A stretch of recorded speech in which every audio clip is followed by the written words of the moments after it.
O te malosi,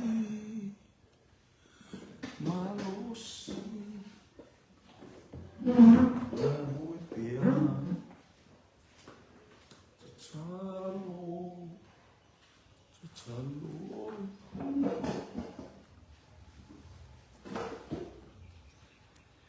fina, pia.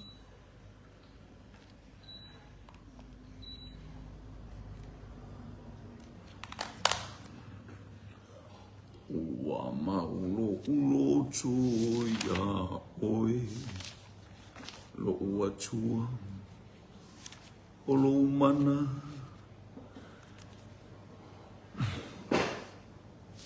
Hallelujah, praise God ni leli nei tu aso fatalo fatu sio tato wainga suafu mano Yesu Kristo lo tato oli imu tato faola ya anga leili atua ya te oya ngai mai tato pokala mero nei tai hau si tato talo ma walu ngala lo vi inga no mato to mai no foi te no mai mato nei vai ngot pokala mero fa nau mala wila o fio ni fa tai mo na tanga nei vai yaso fa tai fo I malosi mala fa malonga afia ngai la we kalesia ma tiu ma faiwa manga no nga fatino nei yaso wale. Hallelujah. Pokala me pe na fuela o fanau aftaile ya te oilo mato to mato fai me o no o e aftai fi mo pe na te fai la ni le I ono pokala me te ya fo ya te oilo vi inga fo ya te oilo fa mano male fa ne ta mato roto mato talo so son me ni ya so ato te mato le aula ve ayo aufi I watu me o mai lo vi inga le ato le toma le ato le alo tuale ngapa io no Yesu. Amen. Ya.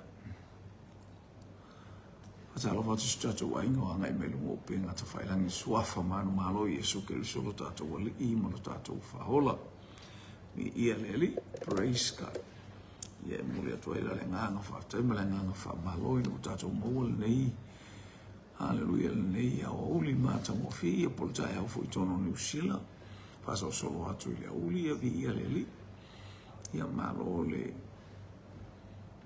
soifua malo fo ile fatalo fatu I ana Yakobo ia vi leli talo fa la vi leli fatalo fatu fo ia pale to au malosi ya tautino no fa tautino fa vi leli praise God hallelujah ya Ola ainga mai Brisbane, ia mala ainga mai Samoa. Te lo bo foi mel fainga malanga sio uto fine ya ana ya kopo polo o maluluina I New Zealand.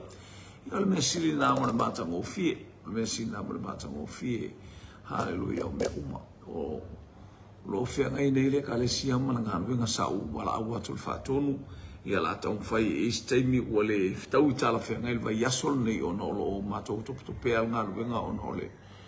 Ia ai faftai o le wo te mile la o fai la to me tau ai mo wa lo ma la no le ia o sawe le wo fai to me ai te mile ia mo wa fai mal te mile tato praise o le tato polo kalame ia vi le tua fa talo wa tu ma wina atu mo ngalo fo la polo kalame ia vi le li fa talo fai tato ai o le faftai mo fa talo fa au tautei no fa vi leli tamo Brisbane ia vi leli ia ole tato sili mo le wa ngai mai o ai le ngoa ole to lua o Josefa o ai le ngoa le to lua o Josefa le na mau I to tonu ai kupito pai mai ia farao wa le ai se tu sama oe o oe te vai le malo ai kupito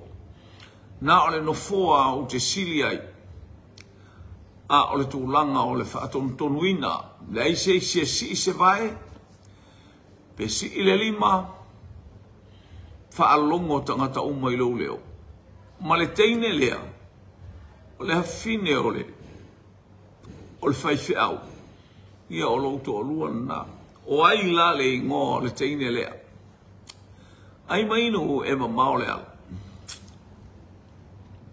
Praise God.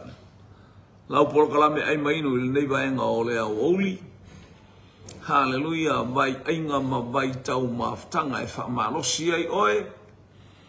Whawhiawhia ai oe. Topu ai le loto tele ia te oe. Ia.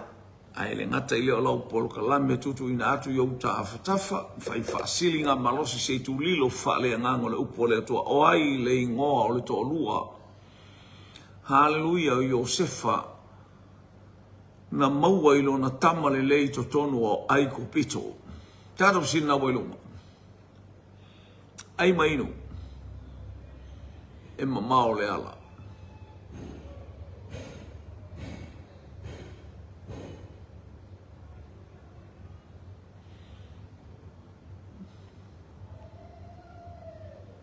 Praise God, praise God, praise God. Ai le tua tai te me tai mo te fungala au, wa tai mo te fungala au. Hallelujah, tamole mai Brisbane. Yeah, we le praise God. Hallelujah, hallelujah. Glory, glory, glory, glory. Hallelujah. O te malosi. Malosi, ngalue pea, tatalo, finau pea, wa maulo loto ya oelo watua, olo mana. O te mawhai ai mea o ma. Sarah mai sa napu. Oh, sorry. Mana ia tali mai Brisbane, Sarah mai pan. Isa napu. Le faletua o Iosefa. Le to lua Iosefa na mawai ai kupito. Hallelujah. O te malosi, malosi ngalue pea, tatalo, finau pea, o amaulo uloto ya oe. Lo uatua, o lo mana, o te mawhai ai mea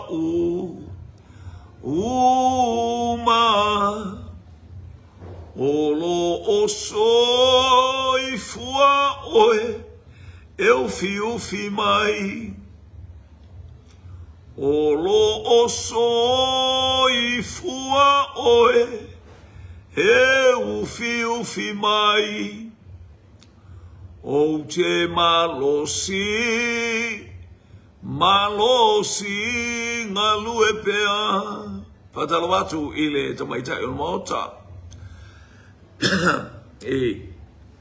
Hallelujah, le tua fine mai manukau, Sister Liu, Sister Faulatane Liu. Praise God, malo le soi fu artato fsili wa nga yatu ilunga upenga tafailangi.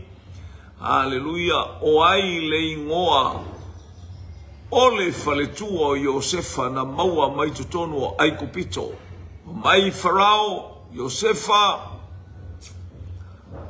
o le teine lea. O lauto o lua lea, o lea fine o le faife au. Oka, ea li. Ia whaftai mo le whatalofa, i lau. A fionga.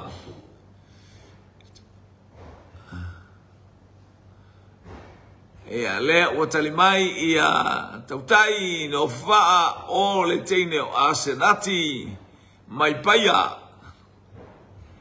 Tali mai jema o Asenati, ia ua tali le tātou fisili, lua tātou tali tutusa, o le tamaita isalea o Asenati, ia le li.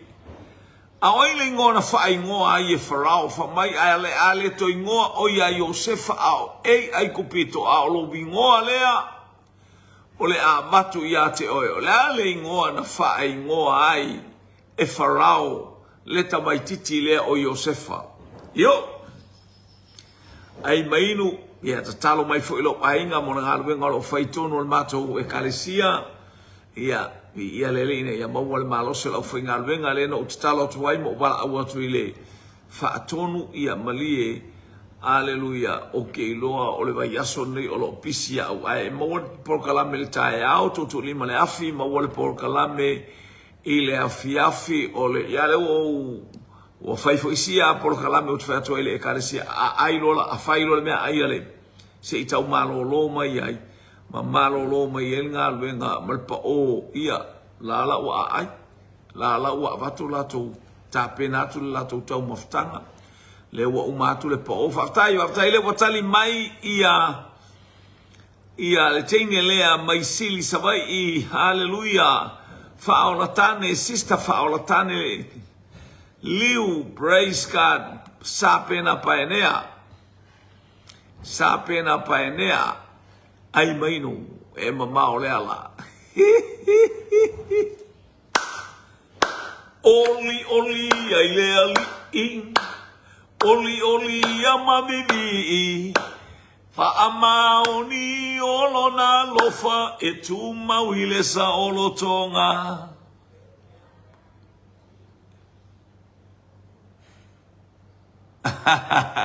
Ia leli anga leile tua. Ia leo lo to tau fai atu sport kalame lea e. Ia ua. To telefo ina i fuafanga por kalame ale. Ale.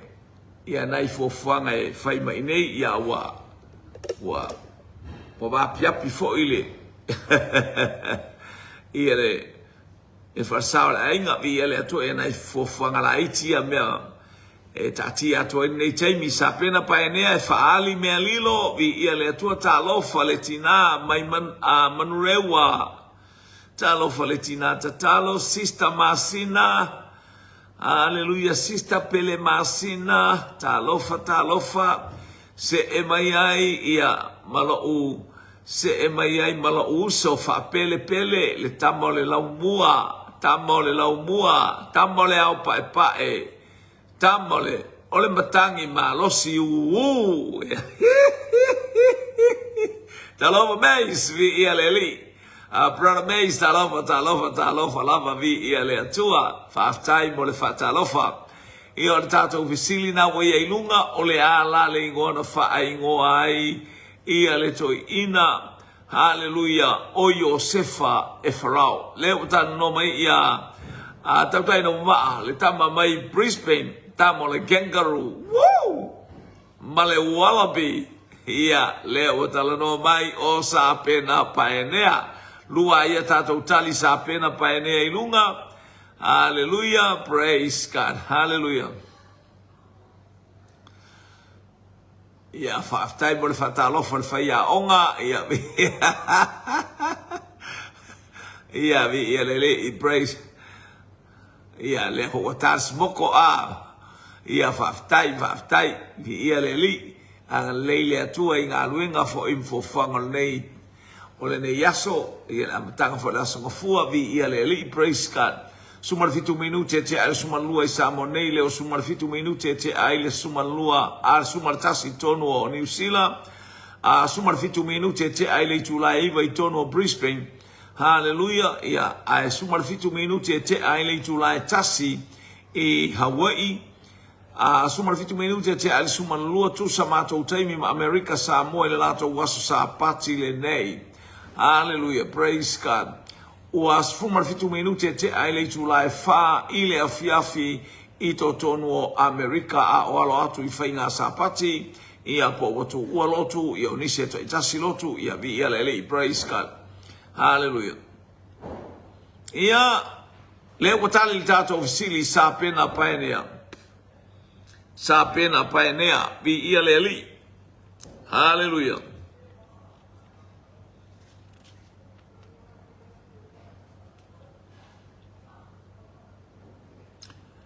Praise God. Ole ale winga ole upu peteli. Ole ale winga ole upu peteli. Moe el chamalo al po. Hallelujah. Ma'ail falinga. Al fe au malfisili ole ale winga ole ingo au peteli.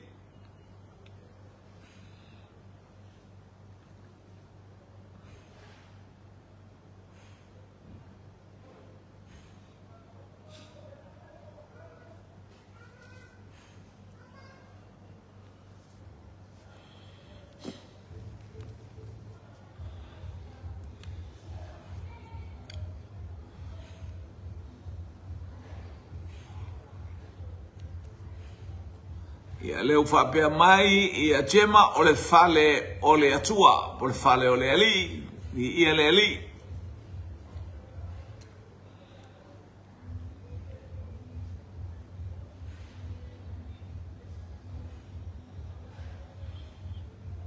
Fale ole atua, waftai.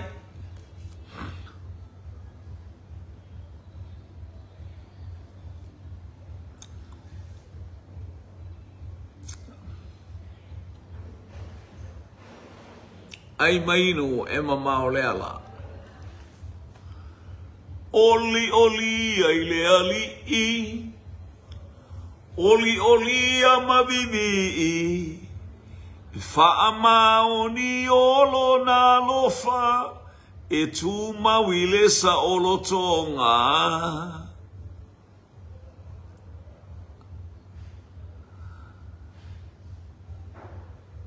Ole fale ole atua.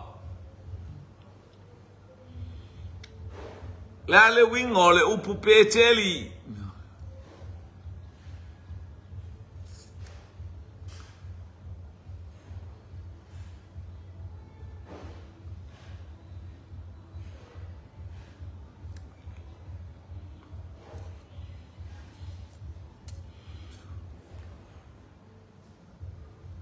Fatalo batu sa mo isi fasamil nei vaenga ole taiao.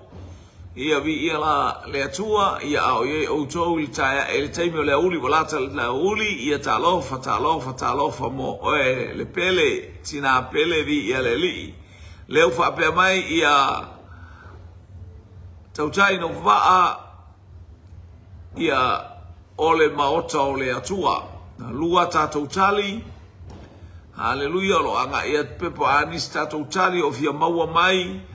Hallelujah le winga o le ingo peteli to etas tatou tali. Oli oli ai le ali i. Oli oli ai le ali i.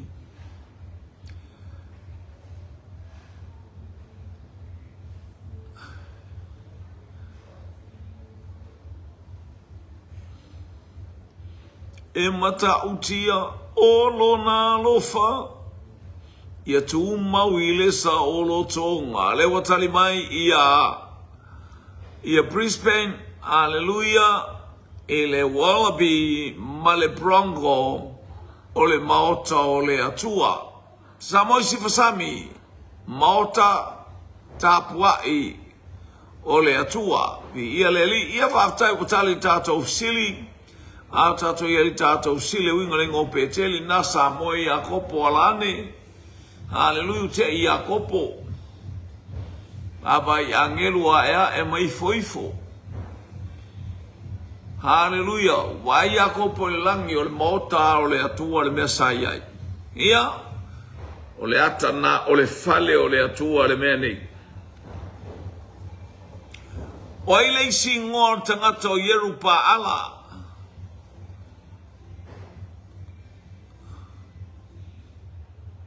Talofa tupa ai fiti Filemoni talofa lava vi ia le il nei vaenga o le aso. Hallelujah tato ia le dato upolo kalame. Praise God. Ai mainu e mama o le ala.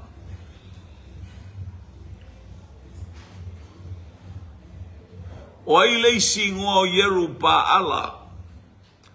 Tali mai tema o kitiona. O ia i tātou tali wanga i mai lunga, mai manukau, ki tiona.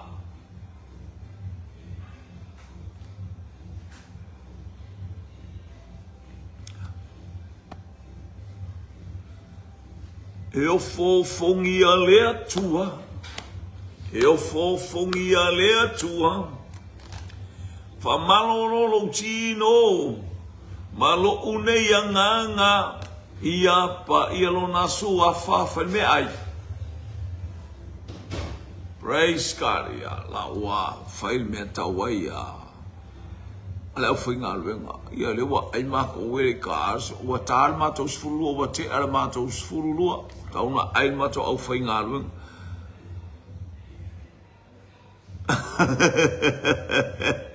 Ia le fale o anga le lei mai ale atua, vi ia le ali, praise God.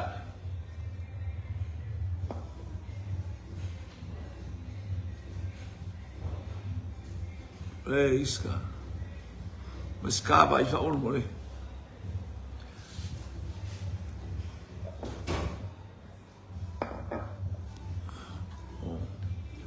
Oli oli ai le ali i. Oli oli a mavivi i matangof. Ia lupa ala.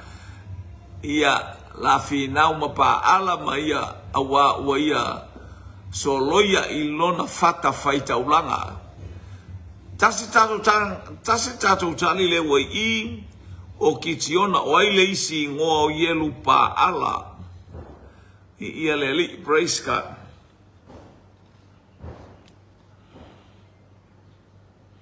Roberta Belmasina, Sista Masina, mai manureua o kitiona. Tali mai le tamalea mai le bronco, le taitai o le bronco, por capeteni o le bronco, por faia onga foi o le bronco, ki tiona mai ngā utawai. Ole, sa wala fai baka rungu u. Hallelujah. Praise God, praise God. Ia ua tali le tātou visili, o le isi ngoa le o yeru pa ala, o ia foi o le whaamasino, o kitiona na ingoa ia yeru pa ala ona na o ia na ia ta lepe ina ilalo ia tupua o pa ala ma tupua o asaira. Hallelujah, susunu ile afi langa mai lole nu ufa mai sole wa sumwa fale anga el tangata o ai tangata ni tauna su e mai fasioti. Hallelujah, ai mai il tamawa le lita ua le ole nu o le tamale o yoasa o le tamale o yerupa ala, o le toi ino yos. Ai el tangata o tau e fia tau wā mai i lo uatali. Ia el tangata e mau o iei tupu a paara. Ia se fai la pe sau pa ala e fai se. Ia u palasi lalo pa ala wa male pelepe wa soli le ulu aia. Le aia ma se mea popole, ufato ailo le na o tupua ai le se mea sau e fai stangata. Ia wana o le atua, ia e fao o atu, ia le taui masu ia te oepe e fai se mea fa le tono ilu mo le atua. Praise God. Ia vi ia le li, ia manuia le tali watu, le uso au auna, tau taino fo va mo le ngaluenga i le ne yaso. Ia God bless. Hallelujah, sau watu le mano le toto le tamai mamoe a o ia ilungo ngā luenga o masini fo i o lo whaongaina ia anga le leile ali i malawea i atu le mano le toto le tamai mamoe o Yesu Keriso. Hallelujah, ia ai mainu, ia se ingo wa mawartan o le tama o kitiona o le isina whaamasino po le whaamasino lona lima lea o Israel. Mi ieleli o ai le tangata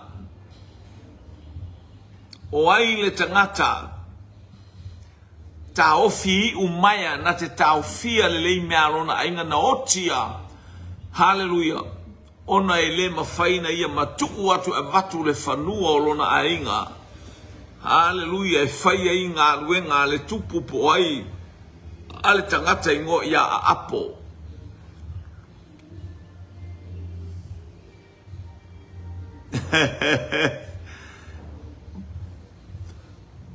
O ai le tangata lea na ta ofi le leilo lato whanua.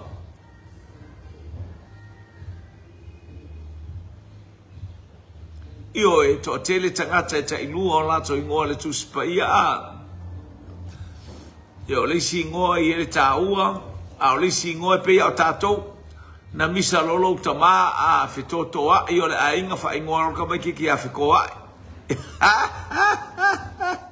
Hallelujah. I ele tangata e le leo kele ia I fale, ia leo kele I fale ese, ia o le winga na o le isi ngol matai o le mato ainga I papa leo tele I fale ese. Leo kele I fale, a o ngā I fale iska ka o le leo kele ia e angofo mai ele ai.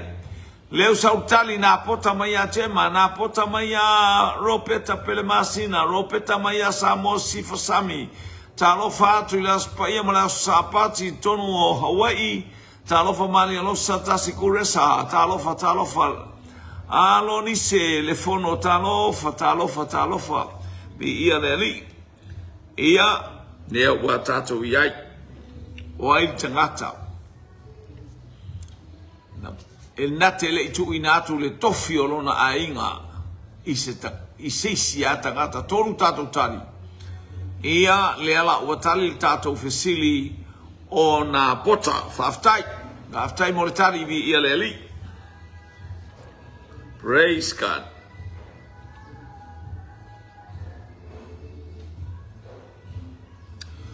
O ai e ana upu nei.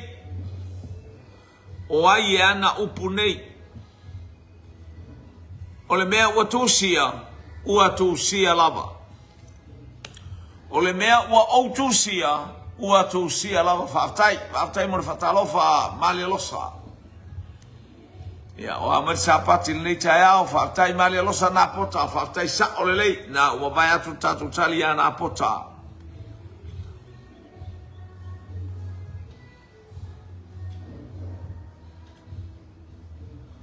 Matua I fale ese a, ia ngā, fofoa I vau ese le mena foa mai le teine lea. Anga eio anti se ingo ia vau ese ma fofoa. Ia a o le wha ingo lolo le tamalo utua fine ia fofoa I vau ese tu uma ingo ia lua. Ia a iei mafu anga o ne ingoa. Ia mena te pule ai a te ma. A fine o la ulu lea. Na usu mael tupua. Tu ia vai lili. Hoi, vai lili. Palau ni a ia. Malo. Ni ia le ali. O ai e ona upu nei. O le mea ua tūsia lava. Ia fa. Lea ua tali mai tema o Pilato. Falau tele mai o Pilato o le winga li le ngoa lea na tusi ilunga o le satauro Yesu ma le losa o Pilato. Ai mainu e mamao le ala. Oli ai le ali I. Oli a mavivi. Ea malo vi ia le atua. Whaaftai. Sa o leo le fato ate ale tasi e u afartasi tono Hawaii ale o tu loto ropeta per masina maletali Pilato to eta stato italiana iane ai mainu e mamao le ala. Praise God.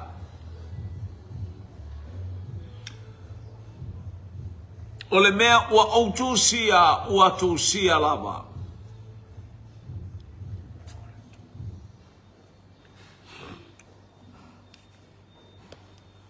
Ua tusia e Pilato le pepa. Ona tu watu le au na e wha mau ilunga o le satauro Yesu Keriso. O upu nei na tusia ai. O Yesu Keriso. O le tupu o tangata iutaia. Oka se ki ngao iutaia. ua sasa mo mai feanu mo fepo ma vala au ai oka peia tui ile pelu peia la bele pelu le na wa atu tu ilunga e Pilato le upu o Yesu le Nasareta o le tupu o tangata Iutaia oka le lefia fia sole vala au o tangata Pilato fa mole asise ave ese le upu ame ese le upu ai fai mai le nei tangata o ia o le ame ese le fa pupu le o sau o Yesu le Nasareta o le tupu o tangata Iutaia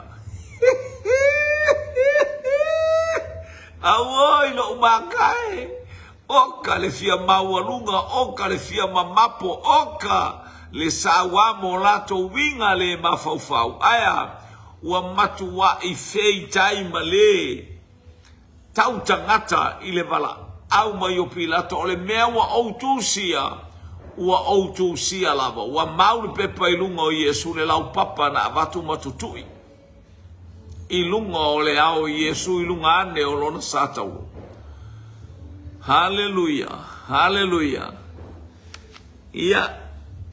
ia foi me te tau fai se me fale tonu ile tangata ala mai tau mai tangata se isini me ia fai ia le atua praise God faftai wa maua tatou tali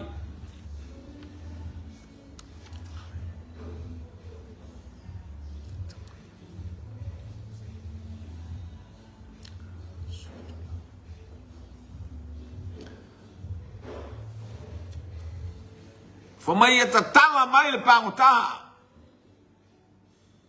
Tatala mai le pangota. Ai fasa tauro Yesu.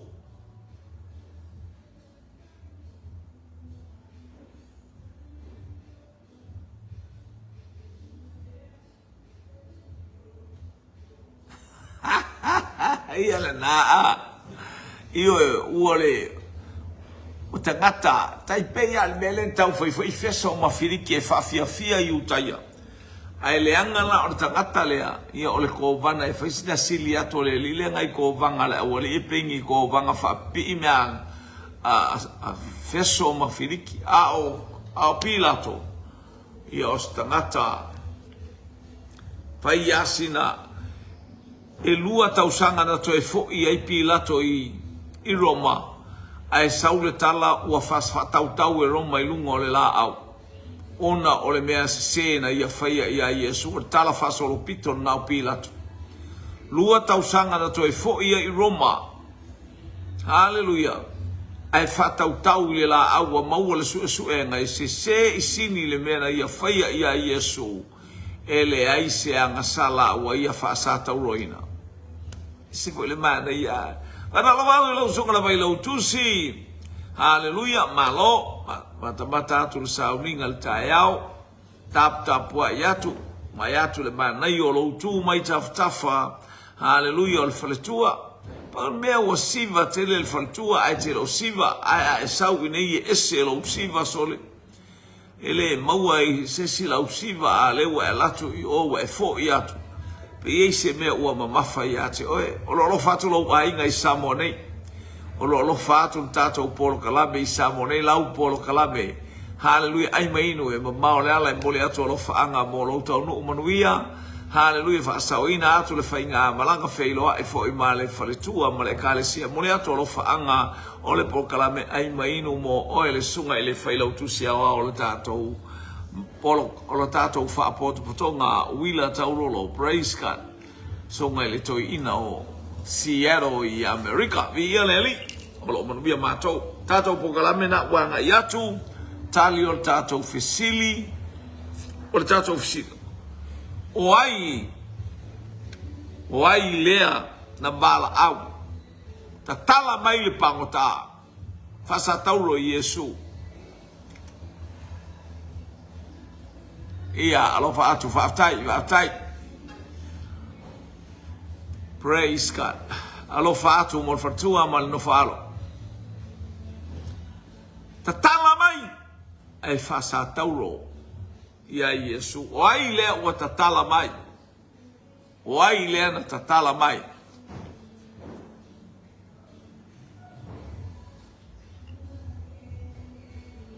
O ai lea na tatala mai ai fasa tauro Yesu. Tangata iutaia ia whaftai maua.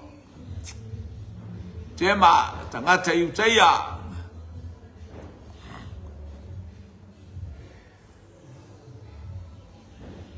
tau leo la mala ulu talofa. O ai le tangata lea na mana o tangata e tatala mai. Ia o tangata iutaia na mala au a le tangata lea na mana o tatala mai. Tasi tatu tali anga i mai a tema parapa.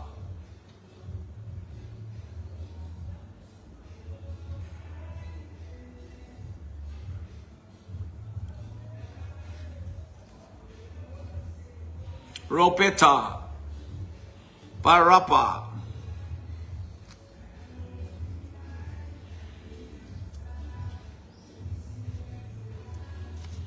Le ai tātou fisili o ai tangata na mala au i ai tangata tatala mai o le tangata tatala mai tangata.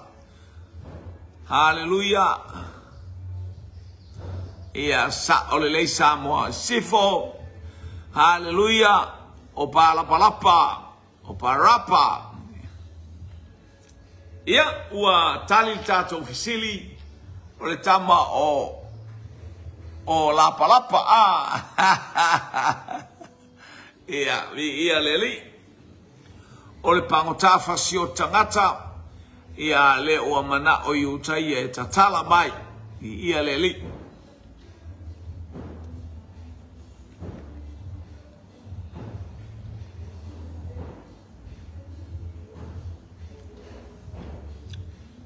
tali le sao polise tali le sao polise e fase lauta usanga na malanga mai ai le nuu mai ai kupito i le nuu o le folofolanga. Paftai sa oleo la. Ma le tali parapa sa o le lei. Tātou sili wanga i atu. Fase lauta usanga na malanga mai ai le nuu i ai kupito anga i mai le nuu o le folofolanga. Sa o PCC.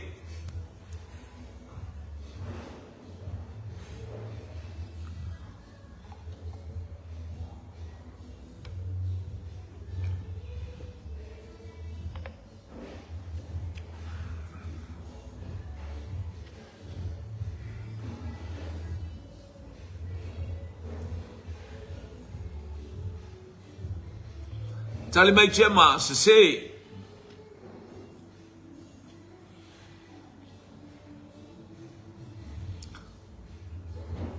malaulu se sao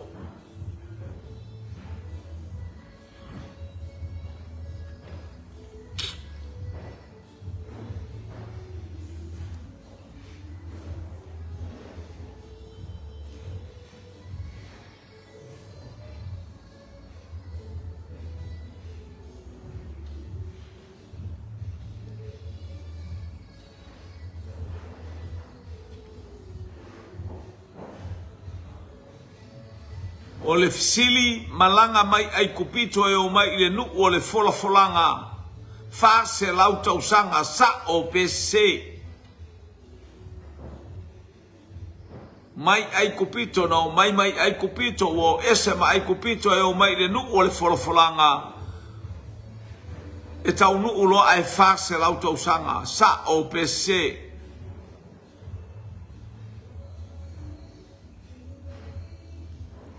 sa ole lei mai teine lea mai teine lea miro moa sa moi sifo sami por teine manurewa ropeta pele masina sa o tema fa mautu watu le sese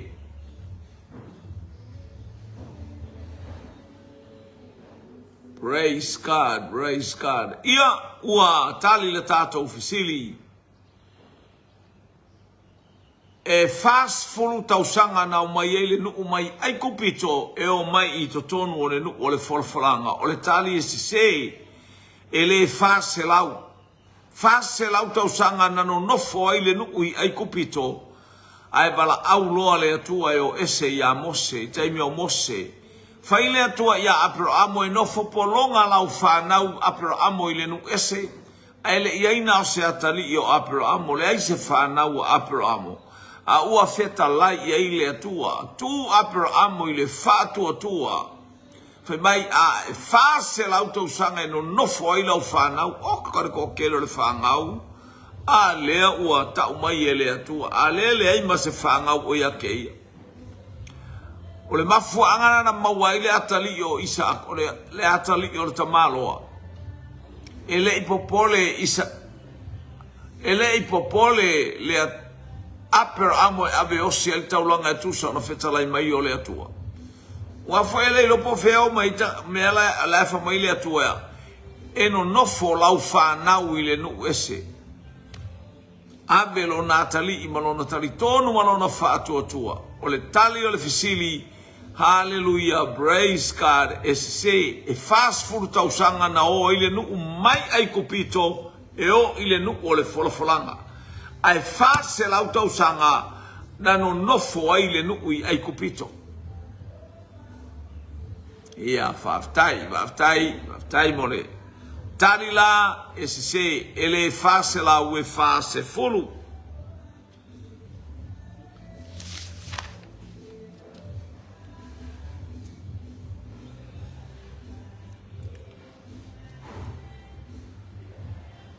O le a upu e tolu ala e taue Yesu I a Peteru. E winga I lana lafu mamoe. O le alme fai a Yesu I a Peteru e tauna fai I lana lafu mamoe. E tolu a upu na fai a Yesu. Tau mo fai mai pete maua mai se upu se tasi. Ia vata alofa atu I lau sunga. Ale angelu tau. Ia ona leu maua le masele le wanga ia tuoli tato upolo kalame. Alo pisi ale e kalesia vi eleli. Praise God.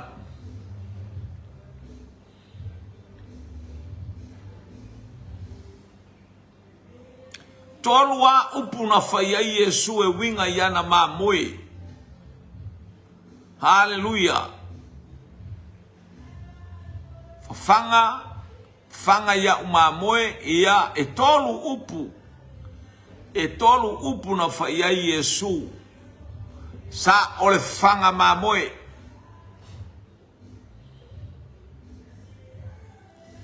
Sa ole fanga o mamoe maltene mai manukau.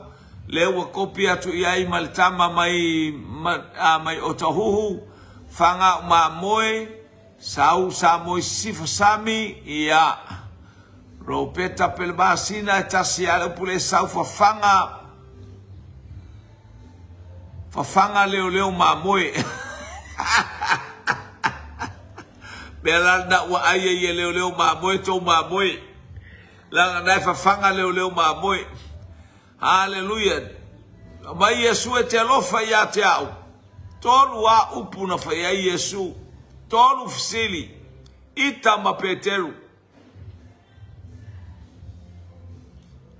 Lewa mau mai fafanga ya umamoe. Te alofa ya te au. Fa mai Peteru I. Fafanga ya umamoe. Toi fa ya te alofa ya te au. I. Tausi ya umamoe.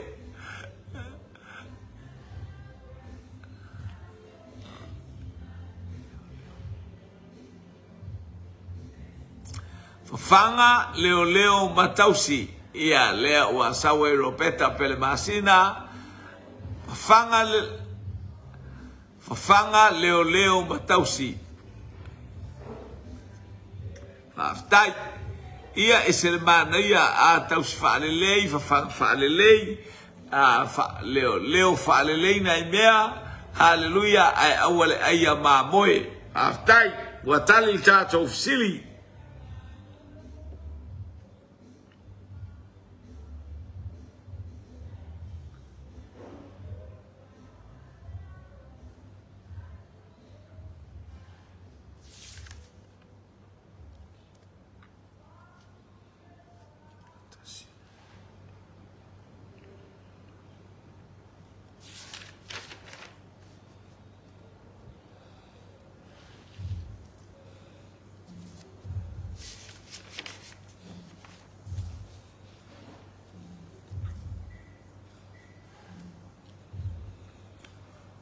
Oina mua fai ma fa masino.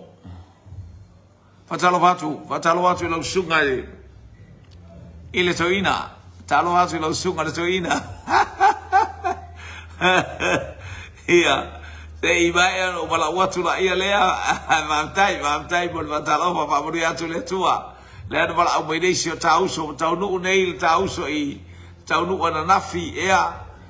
Ia taunu manuia la wa umale lotu la ufia la wa. Kwa ilfa inga ai maltinao le ainga. Fale ata tui fasina reu pena. Talofa. Ia fa taibol fa talofa toina vi ia leli. Ia bala awatu. Praise God. Hallelujah. O aina fai mua matupu. O avia po eskia. O aina mua fai matupu. Avia po esekia.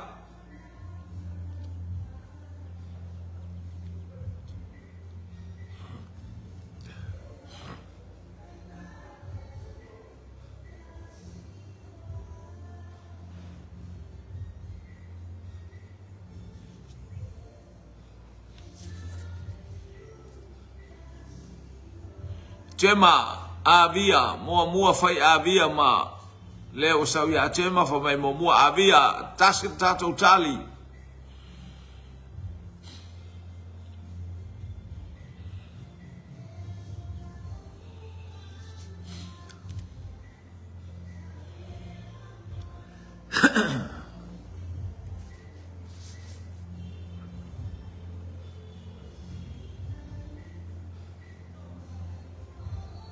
Ropeta avia Saurola Malaulu avia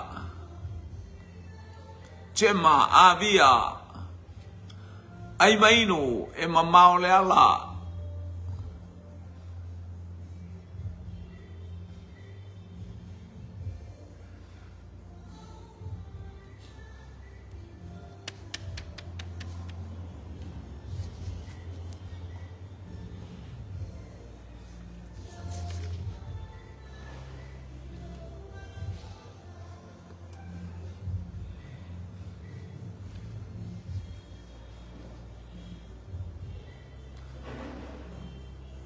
ia uatali tato visili o avia po aviama o lengona aviama o lengoana o avia a eskia ia fato amuli mai e faisi mamao mai tua o eskia haleluya o le atali o usia ia o usia e ona lona atali lea o eskia vi ia leli tali la tato visili o avia na mua tupu avia praise God.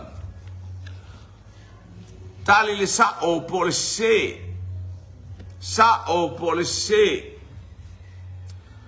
o le tamao na kori o tara o le tamao na kori o tara sa o pese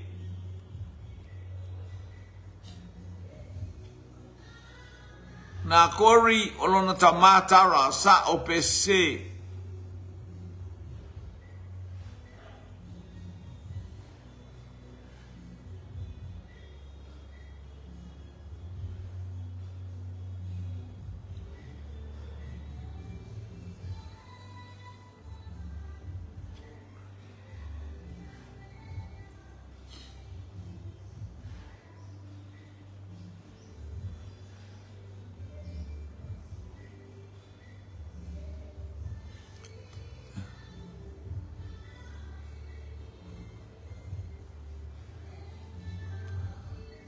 sa oleola malaulu sise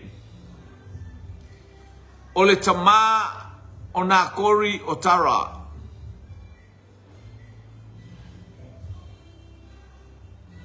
o le tama o na kori o tara sise maya tema sise maya ropeta sise maya malaulu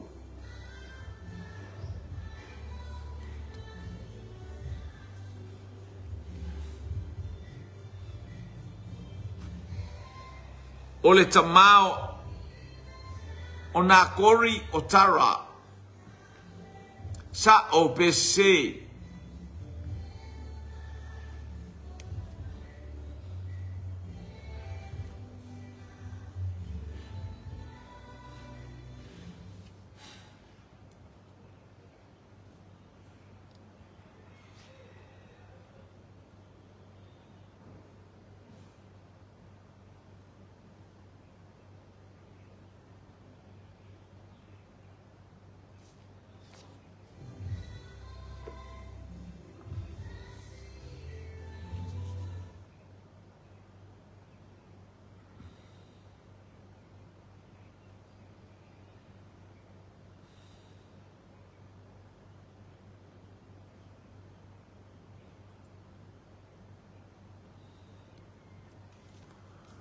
ia ona kori ia o tali tatou fisili o tatou fisili ona kori o lona tamatara o le uso apero amo ma le uso arana ia na kori le ala sa o fisili o le tama ha ona kori matua le atali o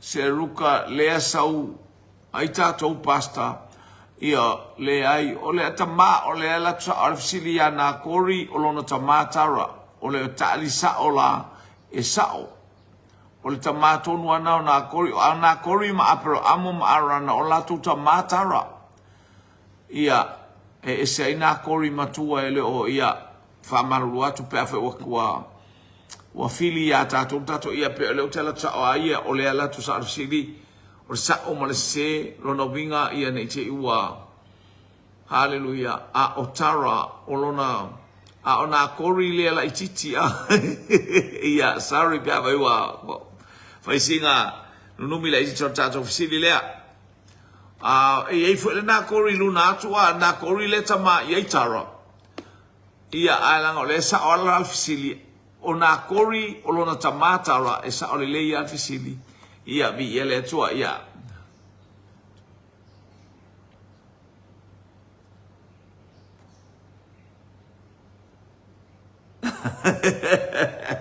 ia tai bi ele li Ibrahim.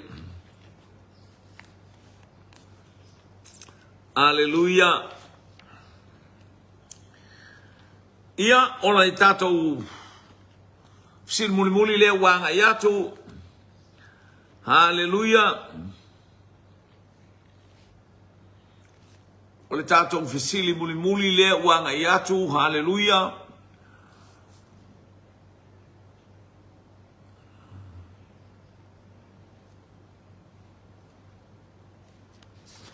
O peta e toma o le tangata mai Filistia. O peta e toma o le tangata mai Filistia. Sa o pese. Whaftairo peta masina leo morta talise. Leo toi anga i atu tātou sili fo i tali le sa o po le se. Tali le sa o po le se. Hallelujah. El nawalatu, praise God. O pete e toma o le tangata mai Filistia sa o pese.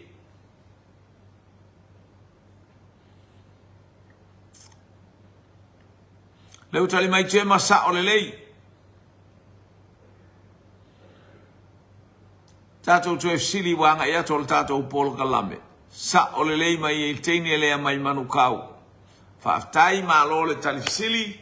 Malo foi le ono sai ia malo le fato toa o tato i lunga ko activity o le ai mai no e mamao le ala e fa afta yatu mona yo tato ainga o to watu ona o nga luenga ia ile anga le male pa ia le atua praise God hallelujah tato to fsili na wanga iatu hallelujah o pete e toma o le tangata mai Filistia.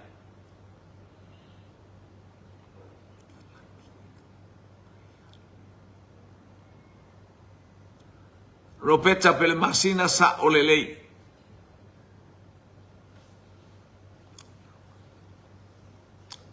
Saulaola sao. Hallelujah, hallelujah. Faftai malo le talifsili ia malo foi fatoa. Malo foi tautu spa ia malo foi na tatu tue toi fa mana tuina o tatou fisili au nanga e to tele tangata ese o mai lunga tatou polokalame na i o tatou ainga ia e fou mai tatou polokalame ia ina i o tatou ia fa tasi manu ia o le atua haleluya aftai watali tatou fisili haleluya e sa o le lei o le mafuanga e ta o le tangata o le no foi totonu haleluya i totonu o iutaia le tangata le o pete e toma o tangata nganga le lei o tangata o pete e toma o le katai i Filistia Mataulia ole nu ule na alu iai ina sola iai tavita no fua ina anga le leile nu ule ia tavita le tupu. Haleluya. Akisa ia na ua fo i mai tavita, ua fai tavita matupu. O ai ata ngata Filistia na o mai kata mafeso o semea. Natalia fia e tavita. Aisea le anga na lato wanga le le ia te ia a o fealo luai. Masa ili solo semea e anga ia tuai. Haleluya. Ia a o enofo ai. Ia o whapea o na turi loa saulo ia te ia. Ia o lea lana nofo ai lo i tutonu o iuteia. Ia lea ua whaamanuia ia i lea tua ina wana whaafe le atola aua lea tua. Ia lea na sauta vita avatu i o i lea ai Jerusalema. Ia vi ia lea tua awa tali o tātou silia sa o lelei. Haleluya. O le tangata o pete e to ma. O le tangata Filistia e selema ngai o le kangaka o wali liu i lea tua tali tonu i lea tua. Haleluya. Tu maui whaamanu leu tato wa ia tau masua whaamanu yanga ale atua e peo le tala tavita. Te laulau mai mea o le lao ai maa ui luma o e ita mai wa e whau ula ulu le sua u. Ua tau masua la uipu. Whaamanu ia i le atua. So o se mea. Whaate ia le nu atoa o iuta ia. I le sau o le tau sole. Ola ele masino whaamanu yang alai totonu o manu o mamoe o povi o kamela o asini o oti o a mea ese o le vao le whanua oka le karite. Haleluya. Mea a ai a wale whainga o le whalawa mata e whai ai whalawa. Vi ia le ato matuata mao a inga le tamalo aisea. So se taimi e te whai mea le leiai i le atua. So se taimi e tu waino malosi ma mea uma i le atua. E whaamanuia mai le atua. Whaamanuia le atua le pokalame lan whanau nei ia uli masao fuwhanga nei aswa aftaitele Mole mainga o anga lei male anga lofa ma tu langa le tatou iai lunga le tatou polo kalame ia whaamanuia atu le atua na Iesu. Amene, ma amene. To God be the glory forever and ever.